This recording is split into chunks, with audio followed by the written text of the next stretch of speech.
ایک خاتون کے گھر پہنچتے ہیں جن کی عمر کچھ زیادہ ہو چکی تھی. کہا کہ اگر تمہارے بھی جانور محمد اور ان کے ساتھیوں کے قبضے میں جا چکے ہیں تو ایسا کرو کچھ چندہ دے دو تاکہ تمہارے جانور بھی ہم چھڑا کر کے لے آئے. اس ضعیفہ نے کہا کون محمد کس کے قبضے میں تمہارے جانور ہیں؟ تو کہا وہی محمد جن کو لوگ نبی کہتے ہیں, جن کو لوگ رسول کہتے ہیں, جن کو لوگ اللہ کا پیغمبر کہتے ہیں, جن کو لوگ اللہ کا نبی کہتے ہیں. اس ضعیفہ نے جب اتنا سنا, اس خاتون نے جب اتنا سنا تو کہا ارے لوگوں چندہ کرنا بند کرو. ارے جس محمد کو لوگ اللہ کا نبی کہتے ہیں, جس محمد کو لوگ اللہ کا رسول کہتے ہیں, جس محمد کو لوگ اللہ کا پیغمبر کہتے ہیں, یقیناً وہ اللہ کا پیغمبر ہوگا, یقیناً وہ اللہ کا نبی ہوگا, یقیناً وہ اللہ کا رسول ہوگا, لیکن وہ میرا بھائی ہے.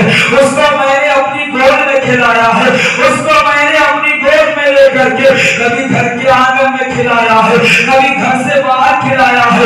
یاد رکھیے یہ وہ مقدس خاتون ہے جو حضرت حلیمہ سعدیہ کی بیٹی ہے. حضرت حلیمہ سعدیہ کے گھر میں جب نبی کی پرورش ہو رہی تھی, میرے آقا علیہ السلام حضرت حلیمہ کے آنگن میں جب نبی اپنا بچپن گزار رہے تھے تو یہ حضرت شیمہ ہے جو حضرت حلیمہ سعدیہ کی بیٹی ہے, یہ پیارے نبی کو لے کر کے گھر کے اندر کھلایا کرتی تھی, گھر کے اندر پیار کیا کرتی تھی. بلکہ کبھی کبھار جب محلے کی بچیاں اپنے اپنے بھائیوں کو لے کر کے اور محلے کے اندر نکلتی تھی, یاد رکھیے گا بچیوں کا ایک مزاج ہوتا ہے, بہنوں کا ایک اپنا مزاج ہوتا ہے. وہ اپنے بھائیوں سے بڑا پیار کرتی ہے, بڑی محبتیں کیا کرتی ہے. کبھی دیکھیے نا ایک بہن ہے جو خود برابر چل نہیں سکتی ہے لیکن اپنے چھوٹے سے بھائی کو لیتی ہے اور لے کر کے محلے میں آتی ہے اور اس کی ایک ہی آواز ہوتی ہے, میرے بھائی جیسا کسی کا بھائی نہیں ہے,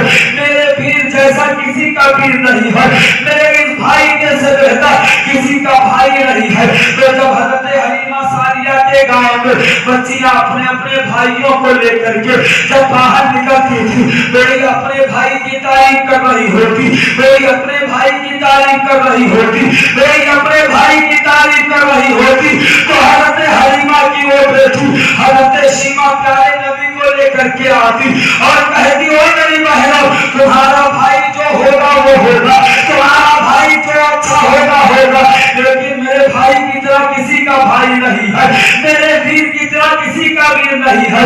وہی حضرت شیمہ ہے جو کہ ان کا نکاح ہو گیا, ان کی شادی ہو گئی, وہ آ کر کے مدینہ مکہ کے اندر آ کر کے وہ قیام پذیر ہو جاتی ہے, اپنے شوہر کے ساتھ رہنے لگی. تو انہوں نے جب سنا تو کہا ٹینشن مت لو, ارے وہ محمد میرا بھائی ہے, اس کو میں نے بہت کھلایا ہے, مجھے لے کر چلو, وہ رہتا کہاں ہے, مجھے لے کر چلو, میں اس سے مل کر کے آؤں گی. حضرت شیمہ اپنے بوڑھی قدموں سے چلتے ہوئے آگے آگے جا رہی ہے اور سارے لوگ پیچھے پیچھے جا رہے ہیں.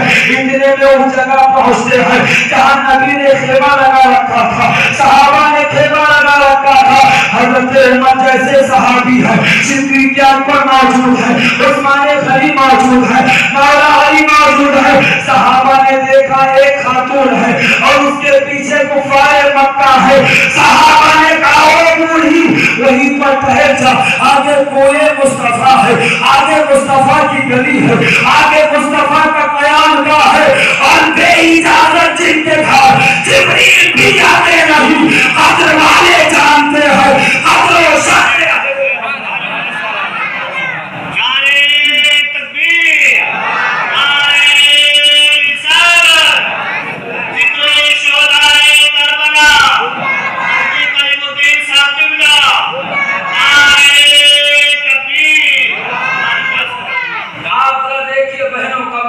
کیا ہے, بہنوں کی عظمت کیا ہے, بہنوں کا تقدس کیا ہے.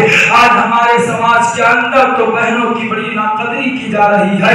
حالانکہ یاد رکھیے گا اللہ کا فرمان عالی شان ہے, یوصیکم اللہ فی اولادکم للذکر مثل حظ الانثیین, یعنی باپ کے اور ماں کے ورثے میں جہاں پر بیٹوں کا حق ہوتا ہے وہیں پر بیٹیوں کا بھی حق ہوا کرتا ہے. حالانکہ ہمارے گھر کی بیٹی اتنی سمجھدار ہوتی ہے, وہ اتنی قناعت پسند ہوتی ہے,